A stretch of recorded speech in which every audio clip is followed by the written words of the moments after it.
Շնորհակալ եմ, հարգելի գործընկերներ, հարգելի նախարար։ Պարոն նախարար, տեսեք, երբ 2 տարի առաջ շուրջ ես վերլուծելով բանակում արկա խնդիրները զորակոչի հետ կապված,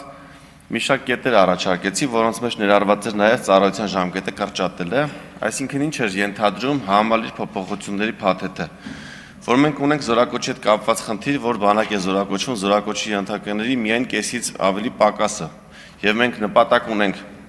անելու մի շարք քայլեր, որոնք կբերեն զորակոչի, այսինքն ծառայության գրավչության բարձրացմանը եւ կատարել որոշ քայլեր, որոնք կսահմանափակեն եւ թույլ չեն տա, որպեսզի մեր զինծառայողները կարողանան հեշտությամբ խուսափել պարտադիր զինվորական ծառայությունից։ Քայլերի մի մասը արդեն կատարել ենք եւ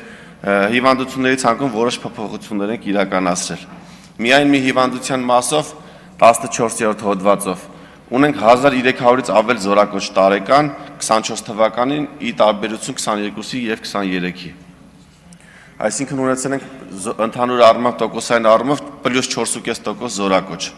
Ծառայության ժամկետի կրճատումը նույնպես բերել է զորակոչի թվի բարձրացման, կունենանք իմ հաշվարկներով մոտավորապես +4%-ի էլի ավել զորակոչ, քանի որ գրավչությունը բարձրանում է։ Ինչի մասին է իմ խոսքը, նաեւ վերաբերվում, երբ ասում եմ ժամկետի կրճատումը, կապենք որևէ, քանի որ սա ամենագրավիչ քայլն է, որը մենք կարող ենք կատարել, ես առաջարկում եմ, որպեսզի սա անենք փոխկապակցված այն քայլերի հետ, որոնք որ կարող են թվալ որոշ անձանց համար խնդրահարույց, օրինակ ծխելու մասով։ Իմ առաջարկների մեջ եղել է նաև նա, որ ժամկետի կրճատումը ինչ-որ մասով տարածենք այն զինծառայողների վրա, ովքեր որ չեն ծխում։